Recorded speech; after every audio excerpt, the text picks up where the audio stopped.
Aceh. Jakarta kebanjiran di Bogor.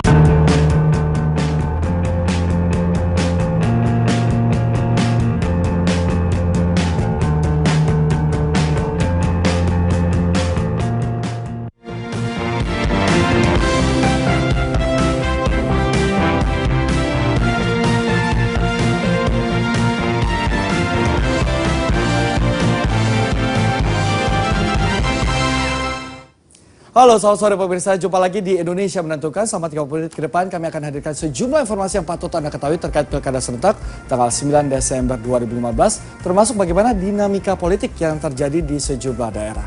Bersama saya Michael Chandra, inilah saatnya Indonesia Menentukan.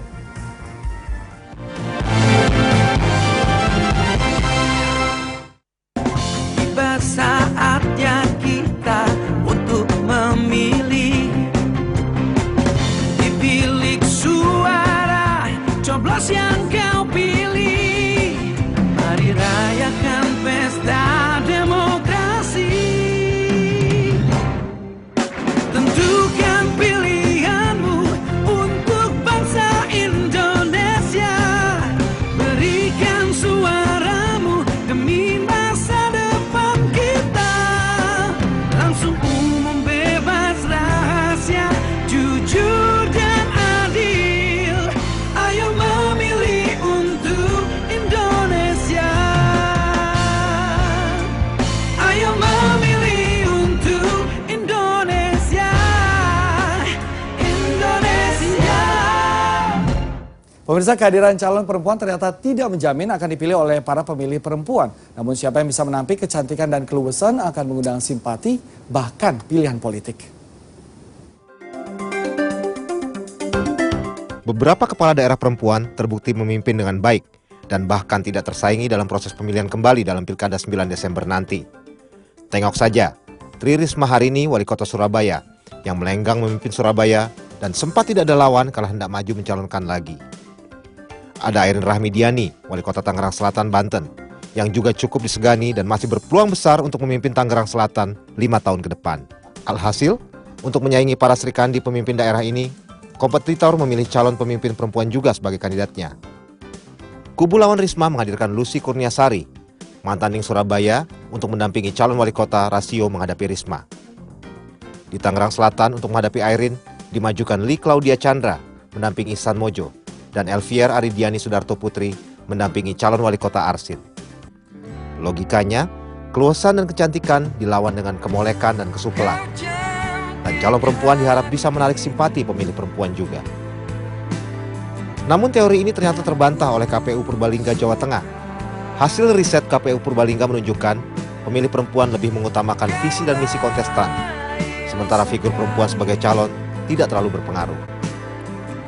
Lalu kalau melihat hitung-hitungan ini, haruskah pengusung calon perempuan menjadi gentar? Tentu tidak. Kalau perempuan punya visi dan misi yang baik, tentunya akan dipilih oleh pemilih perempuan. Bahkan dia juga akan disukai oleh pemilih laki-laki. Tidak percaya? Coba tengok sosok Junita Jane Wauran. Walaupun dia bukan calkada, Camat Madidir Kota Bitung, Provinsi Sulawesi Utara yang cantik ini menuai banyak pujian dari para netizen di media sosial. Bahkan saat menghadiri apel camat se-Indonesia di Kota Batam, Kepulauan Riau, Jane menjadi pusat perhatian dari para awak media dan rekan-rekannya sesama camat. Dalam acara tersebut, dia menjadi incaran foto bersama dengan para camat lainnya. Sementara di situ ada sekitar 1.400 camat dari 269 kabupaten dan kota. Bayangkan kalau Lucy Kurniasari ataupun Lee Claudia bisa mendapatkan angka yang sama di daerah pemilihannya. Mengingat kedua sosok ini juga calon pemimpin yang mempunyai kecantikan dan daya tarik bagi mata yang melihat. Tim Liputan, Raja Wali Televisi.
Ya, pemirsa, tidak hanya di dunia olahraga atau dunia hiburan, dunia politik juga ternyata memiliki nickname atau nama panggilan untuk para tokohnya. Pasangan Rasio dan Lucy juga memiliki nickname atau nama panggilan untuk maju di Pilkada Surabaya, Jawa Timur.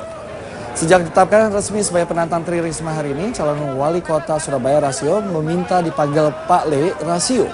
Sementara wakilnya Lucy Kurniasari meminta dipanggil Ning Lucy.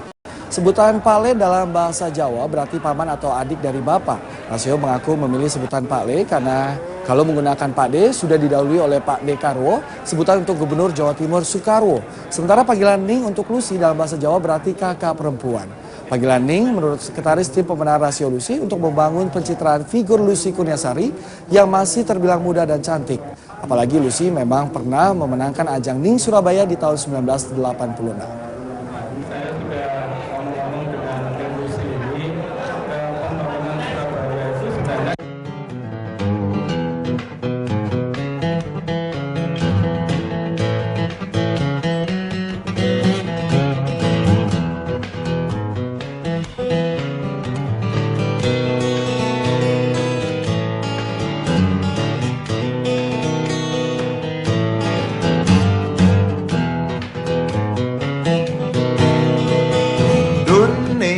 Politik memang asik gak asik,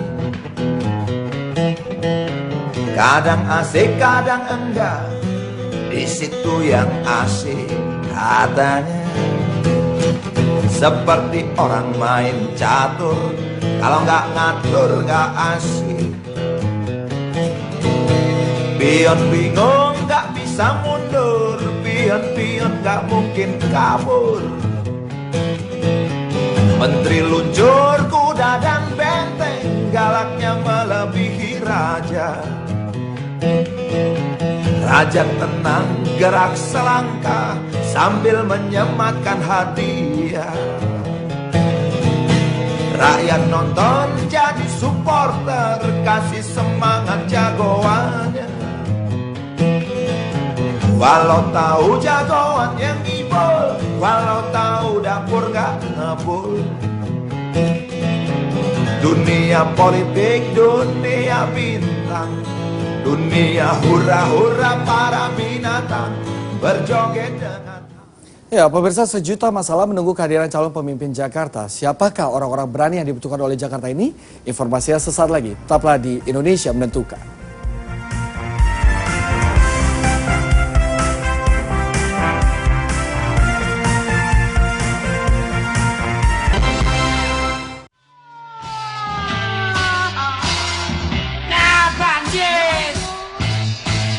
Jakarta kebanjiran, di Bogor angin ngamuk, rumah aneh kebakaran, gara-gara kompor meletup. Aneh jadi gemeteran, warawiri keserimpet, rumah aneh kebanjiran, gara-gara kok mampet. Hati-hati kompor meletup. Hati aneh jadi tak duduk, jatuh duduk. Ayo bersihin gor. Jangan takut badan blepot. Ya, terima kasih Anda masih bersama kami di Indonesia Menentukan. Pemirsa, hitung-hitungan seputar siapa yang akan berjaya di Pilkada DKI Jakarta 2017 telah banyak dirilis oleh berbagai pihak. Lalu siapa sajakah yang menempati kandidat unggulan hingga saat ini? Berikut ulasannya untuk Anda. Pilkada DKI baru akan berlangsung 2 tahun lagi. Namun sejak kini sudah bermunculan nama-nama yang diprediksi akan menjadi pesaing Ahok di tahun 2017 mendatang. Bahkan sejumlah nama telah menyatakan diri akan maju memperebutkan kursi orang nomor 1 di ibu kota. Sementara nama-nama lain masih selentingan saja di media sosial. Nama pertama yang menyatakan siap menjadi cagup DKI adalah Sandiaga Uno, pengusaha muda yang juga merupakan kader Gerindra. Namun Gerindra sendiri belum menentukan calonnya. Nama lain yang mendeklarasikan diri akan menantang Ahok adalah mantan Menpora Adiaksa Daud. Saat mendeklarasikan diri, Adiaksa Daud bersumpah jika terpilih ia akan menjadi pemimpin amanah dan menghindari uang haram. Selanjutnya ada Wali Kota Bandung Ridwan Kamil yang sejak lama sudah diisukan akan maju ke bursa Cagup DKI. Ridwan Kamil disebut-sebut sebagai tokoh muda yang paling potensial untuk menandingi elektabilitas Ahok di Jakarta. Namun belakangan Ridwan Kamil menyatakan belum ingin meninggalkan Bandung. Dalam survei yang dirilis Sirius Network yang dilakukan April lalu, jika dihadapkan dengan Ahok, Ridwan Kamil mendapat pemilih sebesar 38,6%. Sementara Ahok unggul tipis dengan 42,5%. Satu nama lagi yang diperhitungkan maju jadi cagup adalah Wali Kota Surabaya, Tri Risma hari ini. Kalau berhadapan dengan Risma, Ahok mendapatkan 42,8%, sementara Risma 37,2%. Kalau dihitung berdasarkan peringkat, Ahok mendapatkan angka 96, Risma 74,5, sedangkan Emil 73. Nama-nama lainnya seperti Wagub Jarot dan Haji Lulung hanya mendapat angka di bawah 50. Itu baru berdasarkan statistik. Coba kita lihat melalui faktor-faktor tidak kasat mata, tapi kadang berpengaruh. Risma memiliki catatan amat kuat dalam ketegasan, karena berhasil menghapuskan lokasi prostitusi doli di Surabaya.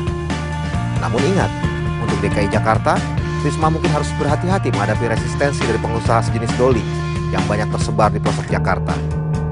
Sementara untuk Kang Emil alias Ridwan Kamil, prestasinya menjadikan Bandung menuju Smart City dan menghadirkan keindahan taman di mana-mana tentunya dirindukan sekali oleh warga Jakarta.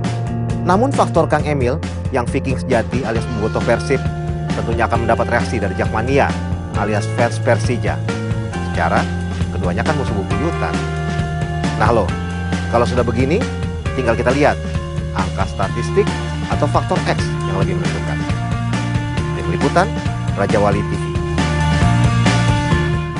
Ya, kita beralih ke informasi lain. Pemirsa, Panwaslu Kota Surabaya mengingatkan pasangan calon yang maju dalam Pilkada Surabaya untuk saling menahan diri pada masa tenang. Imbauan ini dikeluarkan oleh Risma Wisnu dan Rasio Lusi yang telah resmi ditetapkan menjadi pasangan calon. Petahana Surabaya Tri Risma hari ini, Wisnu Sakti Buwana, akhirnya mendapatkan lawan dalam pemilihan kepala daerah Surabaya tahun ini. Pasangan calon Rasio Lusi Kurniasari akhirnya ditetapkan memenuhi syarat setelah KPU Surabaya membuka pendaftaran hingga 3 kali. Panwaslu Kota Surabaya berharap setelah resmi ditetapkan, seluruh pasangan dapat mengikuti aturan main yang ditentukan. Dan bagi tim sukses, diingatkan untuk tidak melakukan kegiatan kampanye selama masa tenang 3 hari setelah penetapan KPU Kota Surabaya. Imbauan Panwaslu ini dikeluarkan selepas aksi saling tuding Rasio Lusi dan Risma Wisnu soal tuduhan mencuri start kampanye.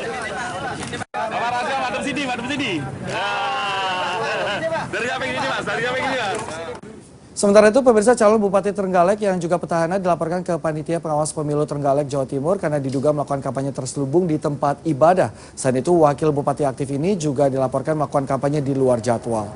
Laporan dugaan pelanggaran kampanye calon Bupati Trenggalek Kolik ini diajukan oleh Pugu Budi Santoso yang tidak lain adalah tim kampanye pasangan calon Bupati dan Wakil Bupati nomor urut 2, Emil Elistianto dan Muhammad Nur Arifin. Dalam laporannya, Pugu menuding calon Bupati Kolik telah melakukan pelanggaran karena melakukan kampanye terselubung di Masjid Baitur Rahman, Desa Jambu, Kecamatan Tugu. Dalam kegiatan ini, Kolik juga dituding telah melakukan penghasutan dan menebarkan fitnah terhadap perseorangan dan kelompok masyarakat. Untuk menguatkan laporannya, pelapor Pugu juga menyertakan alat bukti berupa rekaman suara saat berlangsungnya acara. Ya, pasangan calon saudara Kolik, kejadiannya pada tanggal 18 September kurang lebih jam 3 sore bertempat di Desa Jambu, yaitu tepatnya di Masjid Baitur Rahman. Pasangan calon pemimpin dari Kecamatan Tugu melaporkan dugaan pelanggaran dari calon Bupati nomor 1, yaitu Bapak Kolik S. Ya, saatnya kita ke Jawa Tengah. Pemirsa, seorang seniman di Kabupaten Rembang, Jawa Tengah mengkritisi momentum pilkada lewat media kartun. Karyanya mengangkat politik uang, janji-janji kampanye yang sering diabaikan, hingga sindiran terhadap partai politik yang mengusung pasangan calon. Lalu seperti apa bentuk lukisan kartun ini? Berikut liputannya untuk Anda. Ajang Pilkada serentak 9 Desember mendatang memunculkan banyak ide bagi Margono, seorang pegiat seni di Desa Menggulung, Kecamatan Sumber, Rembang, Jawa Tengah. Margono yang juga mengelola perpustakaan Balikpapan ini tiap hari membuat gambar-gambar kartun yang berkaitan dengan masalah pilkada. Ide ia dapatkan dari mengamati perkembangan lingkungan sekitar maupun dari membaca buku. Macam-macam bentuk kartunnya, dan kritik tentang kerusakan jalan yang dibiarkan rusak cukup lama sehingga membuat membuat warga enggan menyalurkan suaranya.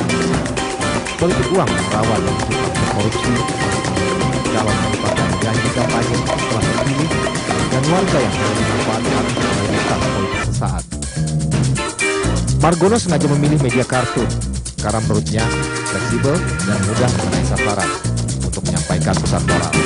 Uang terus berkembang, intinya hanya membuat korupsi makin berkurang. Maka kami mengambil media ini kartun, kami disampaikan lewat media sosial dari Facebook sampai BBM.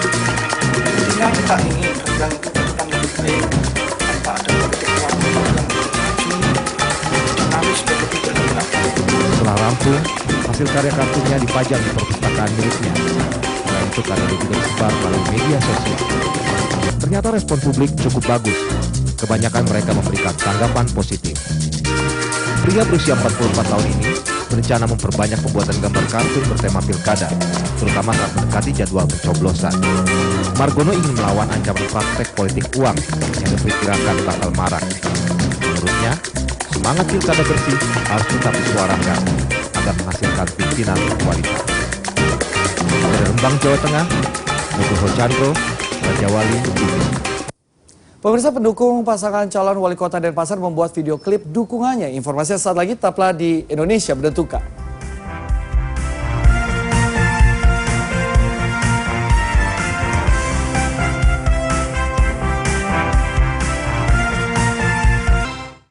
Tua dapat.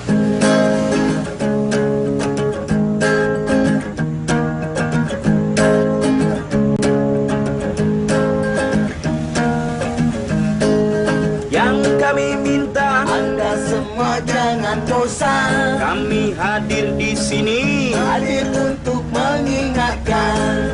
satu nusa, hei satu bahasa, satu tanah air Indonesia, saling menghargai, Saling menghormati. walau berbeda-beda, Hidup rukun dan berpancasila. ada agama Islam, Ada agama Kristen. ada agama Hindu, Ada agama Buddha. walau berbeda-beda, Hidup rukun dan berpancasila. berbagai kasus, Warnai negeri ini kasus Bank Senturi, belum juga teratasi. kasus Gayus Tambunan, Main kucing-kucingan, kasus mafia hukum, kakaknya senyum-senyum. kasus Antasari. Masih dalam misteri. Sok tahu kamu? Taulah. Tahu dong. Terima kasih Anda masih bersama kami. Pemirsa, untuk mendukung jagonya dalam pertarungan pilkada, warga di Denpasar, Bali melakukan aksi kreatif. Simpatisan salah satu calon di Denpasar, Bali membuat video klip khusus sebagai bentuk dukungan mereka. Berbagai cara dilakukan untuk menunjukkan dukungan kepada calon kepala daerah di pilkada serentak. Seperti yang dilakukan oleh puluhan warga Denpasar, Bali ini, mereka rame-rame mengikuti pembuatan video klip lagu dukungan kepada salah satu calon wali kota Denpasar nomor urut 1, Rai Dharma Wijaya. Video klip ini nanti akan diunggah ke media sosial sebagai salah satu bentuk sarana kampanye. Paling penting ini, inisiatif ini datang dari mereka ini yang harus kita apresiasi. Jadi semangat mereka itu kita harus apresiasi. Mudah-mudahan semangat mereka ini ditularkan sama yang lain-lainnya. Nah, ini yang sebenarnya yang harus kita harapkan. Ya, sementara itu pemirsa, Badan Pengawas Pemilu menghimbau agar pasangan calon kepala daerah tidak menggunakan pohon sebagai tempat untuk memasang alat peraga kampanye.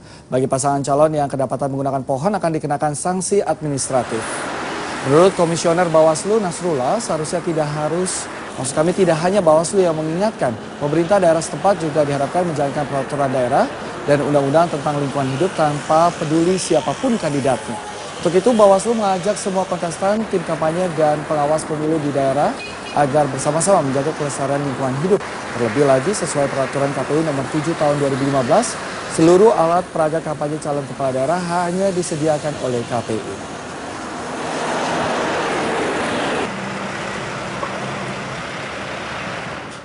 Pemirsa, Jaringan Pendidikan Pemilih untuk Rakyat atau JPPR, beberapa pasangan calon dalam pilkada memiliki dana kampanye dengan jumlah fantastis yaitu di atas 5 miliar rupiah.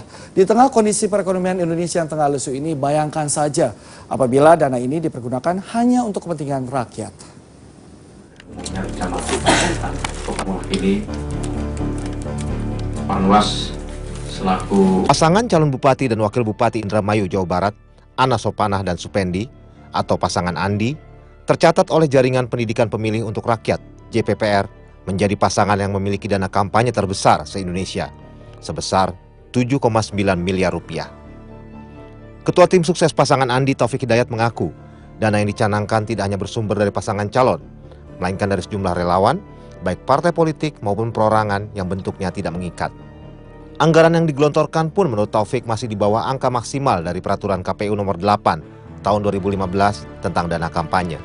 Perencanaan dana tersebut diambil berdasarkan persetujuan seluruh partai pengusung dan pasangan calon agar dalam pengeluaran dana kampanye tidak melanggar aturan KPU.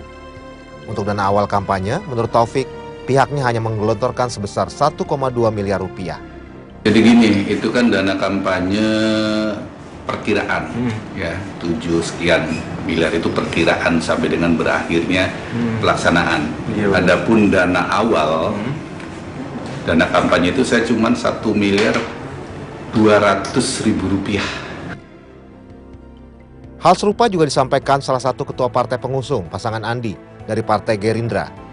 Menurutnya angka yang digunakan sudah disesuaikan untuk mengantisipasi pelanggaran. Itu kan dana yang tersampaikan adalah sebuah rencana untuk mengantisipasi di kemudian hari manakala dalam pergerakan kampanye itu melebihi batas maksimal, artinya tidak ada temuan. Tim Sukses mengakui dari anggaran kampanye yang digelontorkan tersebut, pengeluaran paling besar adalah pembuatan kaos, muk, dan kalender. Dibutuhkan dana besar mengingat jumlah penduduk Indramayu yang mencapai 1,8 juta jiwa. Pernyataan Tim Sukses pasangan calon Andi memang benar dan tidak ada pelanggaran peraturan yang dilakukan. Untuk menempuh kampanye dan turut dalam pilkada, memang dibutuhkan uang tidak sedikit. Kalau kita mau berhitung, apabila dibelikan hewan kurban berupa sapi yang harganya 14 juta rupiah, maka dengan uang 7,9 miliar rupiah, kita bisa berkurban 564 ekor sapi. Sedangkan kalau kambing yang harga pasarannya 1,5 juta rupiah akan didapat 5.266 kambing. Apalagi kalau untuk bayar zakat fitrah yang 3,5 kg beras seharga 35.000 rupiah. Dari uang 7,9 miliar rupiah akan didapat 225.714 kantong beras untuk fakir miskin. Apalagi kalau dibelikan kerupuk yang harganya 500 rupiah akan didapat... sudahlah. Yang jelas, seluruh warga Indramayu akan kebagian pastinya. Dari Indramayu, Jawa Barat, Eko Ardi, Raja Wali TV. Dan pemirsa, informasi tadi menutup jumpa kita di Indonesia Menentukan. Terima kasih atas kebersamaan Anda. Kami ingatkan pemirsa bahwa program ini hadir setiap hari Senin hingga hari Jumat pukul 16 waktu Indonesia bagian Barat. Saya Michael Chandra, terima kasih dan sampai jumpa.